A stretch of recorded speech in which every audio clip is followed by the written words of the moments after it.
Good morning, students. This is the second part of this video for the chapter The Artist. So, study in the first part of this video, we had completed up to line number 18, and today we will do from line number 19. आज हम लोग line number 19 से आगे पढ़ेंगे. So, line number 19. One day, when he was walking along an unfamiliar back street, he came upon an old woman with a fruit stall. एक दिन वो एक अनजाने रास्ते से जा रहा था. वहाँ उसने एक लेडीज़ को एक दुकान पर बैठे हुए देखा. वो फल की दुकान थी. She was selling dried persimmons and oranges. फल में क्या बेच रही थी? तो persimmons and oranges. On the shutters of the house behind the stall she had hung a large cluster of gourds. वहाँ पर वो गर्ड्स बहुत मात्रा में हैंग करके रखी हुई थी, बहुत मात्रा में अपनी दुकान के पीछे, ठीक है, शटर के ऊपर. Can I have a look? इस बच्चे ने उससे पूछा. May I see you? May I see those gourds? Can I have a look? Said Seibei and immediately ran behind the stall and began examining the gourd. और वो गया वहाँ जाकर के जो गर्ड्स वहाँ टंगे हुए थे उनको देखना शुरू किया. Suddenly he caught sight of one which was about 5 inches long and at first sight looked quite commonplace. और वो लगभग 5 इंच लंबा था वह गर्ड, और फर्स्ट साइट पहले ही नज़र में लुक्ड क्वाइट कॉमनप्लेस, वह देखने में तो सामान्य ही लगता था. But something about it made Seibei's heart beat faster. कुछ था जिससे उस सीबी के दिल की धड़कन तेज हो गई. How much is this one? He asked painting out the words. उसने अपने दिल को शांत करने के लिए उस महिला से उसका मूल्य पूछा. Well said the old women. वो महिला बोली, since you are just a lad, जैसा कि तुम एक बच्चे हो, तो I will let you have it for 10 sen. 10 sen में मैं तुमको यह दे दूंगी, because you are a child, you are a lad. In that case said Seibei urgently. वह तेजी से बोला, please hold it for me, won't you? I will be right back with the money. Please take it for me. इसे मेरे लिए रखिए, मैं जाता हूँ घर और पैसा लेकर के आता हूँ. 24. He dashed home and in no time at all was back at the stall. वो घर गया और तुरंत वापस आया. He bought the gourd and took it home. उसे खरीदा और घर ले आया. From that time on, he was never separated from his new gourd. He even took it along to school and used to polish it under his desk in class time. वह class time में desk के नीचे रख करके उसको polish किया करता था. It was not long before he was caught at this by one of the teachers. एक दिन क्लास में एक टीचर ने इसको पकड़ लिया कि वह गर्ड्स को पॉलिश करता है पढ़ाई के दरमियान. Who was particularly incensed because it happen to take place in an ethics class. वह एथिक्स का क्लास था, नैतिक शास्त्र का क्लास था, और नैतिक शास्त्र के क्लास में ये लड़का पढ़ाई से ध्यान हटा करके गर्ड को पॉलिश करने में लगा था. Teacher became angry. Line number 26. The teacher came from another part of Japan and found it most offensive that children should indulge in such effeminate pastimes as collecting gourds. यह इस तरह के पास time में time pass करने के तरीके में बच्चा इंगेज रहेगा, ये उस टीचर को मंजूर नहीं था, क्योंकि वो जापान के दूसरे शहर से आया था, दूसरी जगह से आया था. He never minded having his students sing naniwa bushy ballads. वह उसको जो पसंद था नानी वा बुशी बैलेड, वो गाते हुए बच्चों को कुछ नहीं कहता था, लेकिन और कोई काम करे बच्चा जो उसने कभी देखा नहीं था तो उसे पसंद नहीं था. However raucously now when he found CB silently polishing his gourd, his voice trembled with fury. He became angry very much. You are an idiot, he said. He shouted, there is absolutely no future for a boy like you. तुम्हारे जैसे बच्चे का कोई भविष्य नहीं है. Then and there he confiscated the guard on which CB had spent so many long hours of work. CB stared straight ahead and did not cry. उस teacher ने उस गार्ड को डैमेज करने का प्रयास किया. When he got home, CB's face was pale. Without a word, he put on the warmer and sat looking blankly at the wall. वह दुखी था, उदास था, दीवार की तरफ देख रहा था. ब्लैंकली एट द वॉल का मतलब होता है दुख भरी निगाहों से. Line number 29. After a while the teacher arrived. As Seibei's father was not at home from the carpenter shop where he worked, the teacher directed his attack on CB's mother. पापा उसके कारपेंटर के shop में गए थे तो उसकी माँ पर ही टीचर अपना कंप्लेन स्टार्ट किया. This sort of thing is the responsibility of the family, he said in stern voice. It is the duty of your parents to see that such things don't happen. ये parents की जिम्मेवारी है कि बच्चा इस पर ध्यान दे. In an agony of embarrassment Seibei's mother muttered some apology. Seibei की माँ ने माफ़ी मांगी सर से. Mean while CB was trying to make himself as inconspicuous as possible in the corner. अपने आप को बचाने का प्रयास कर रहा था. सीबी टेरिफाइड, डरा हुआ. He glanced up at his vindictive teacher. उस टीचर पर देखा जो बदला लेने के लिए यहाँ आया था. And at the wall directly behind where a whole row of fully prepared gourds was hanging. और वहाँ उसी दीवार पर एक पूरा लाइन उसने गर्ड्स का हैंग करके रखा था. What would happen if the teacher caught sight of them. Teacher अगर उन लाइन्स को देख लेगा जो गर्ड्स का लाइन है तो वो क्या करेगा. Trembling inside he waited for the worst. Now he was hoping for the worst.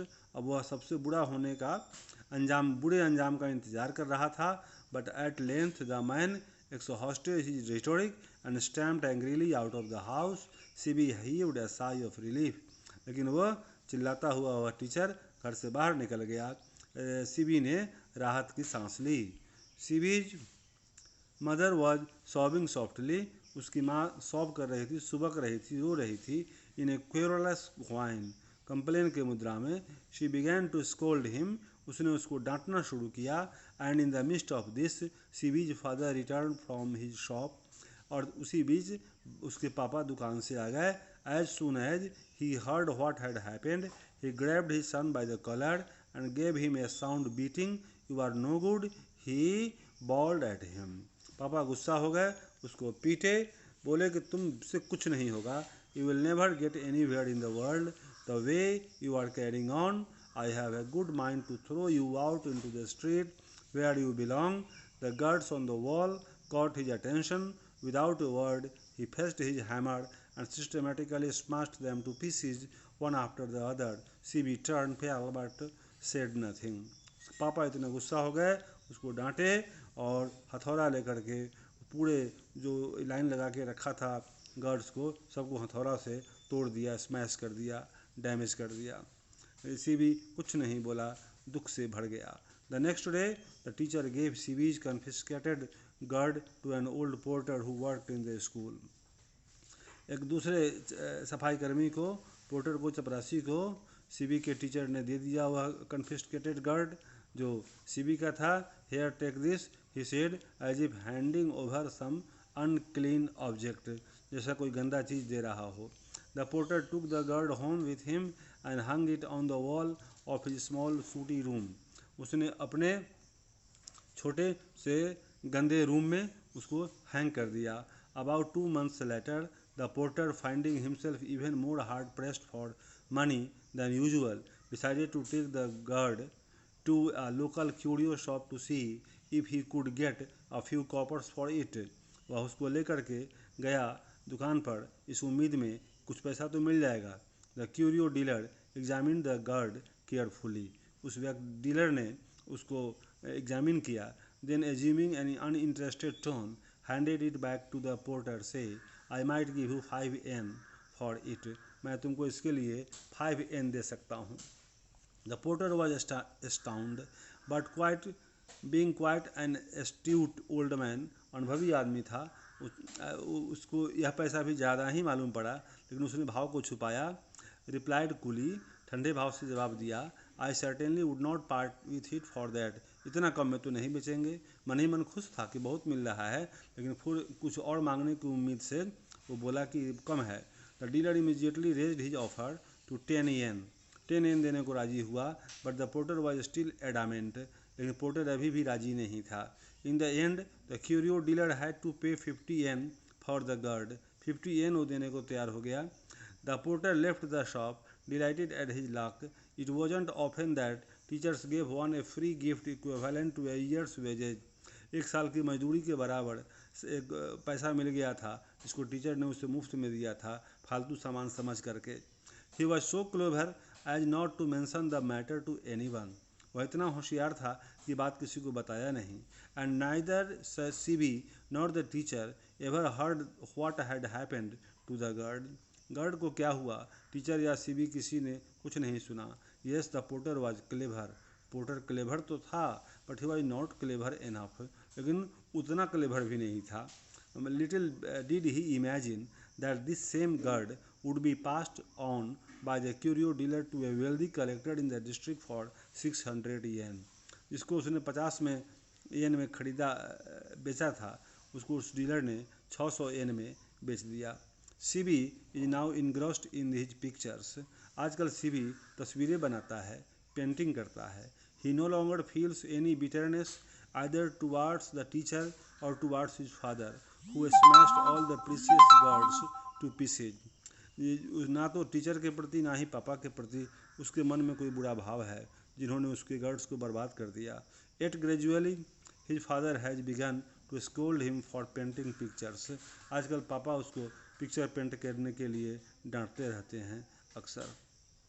Now ये question, complete the following sentences on the basis of the story. The old women asked 10 cent for the gourd. The teacher was particularly angry because Seibei was polishing the gourd. Seibei's father worked at the carpenter shop. CB's father fetched his hammer and systematically smashed all the girds which were hanging on the wall. The curio dealer sold the confiscated gird to one of the collectors. Now this question, what made CB's heart beat faster? When he saw one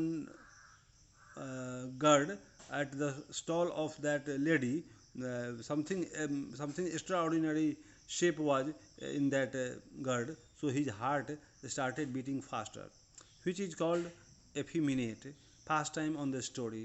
effeminate घटिया pastime का तरीका क्या कहलाता है? तो gird work, the boy CB was polishing his gird, that work was mentioned by the teacher as effeminate pastime in the story. How would CB's father react to the teacher's complaint? How did, कैसे react किया उसके पापा ने teacher के complaint पर? He took his hammer and smashed all those gourds hanging on the wall. How much and beat his son bitterly. How much did the curio dealer pay for the confiscated gourd? The curio dealer pay for the confiscated gourd 50 yen. How did CB do effect he was do after he was forced to give up collecting guards? गर्ड का काम छोड़ा तो क्या सीखा? तो he started engaging himself in painting pictures, तस्वीरें बनाना उसने शुरू किया। तो ये कहानी है ऐसे कलाकार की जो दिल से कोई कार्य करता था। ये गर्ड पॉलिशिंग दिल से करता था, वो छूट गया, तो आजकल पेंटिंग करता है दिल से। So thank you for viewing this video. Have a nice day. Wait for my third video for question answer of the chapter. Have a nice day.